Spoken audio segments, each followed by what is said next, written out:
गायीला अनन्यसाधारण महत्व आहे। हिंदू धर्म संस्कृतीमध्ये गायीला पूजनीय स्थान आहे।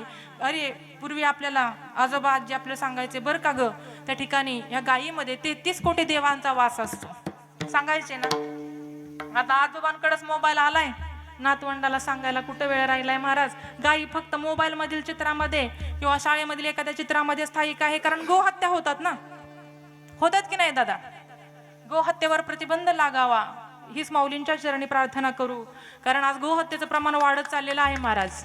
म्हणून तर आज ही भीषण परिस्थिती, हा दुष्काळ आहे, ही महामारी आहे, रोगराई आहे, हा महापूर येतोय, कोरोना सारखा काळ तुम्ही पाहिला।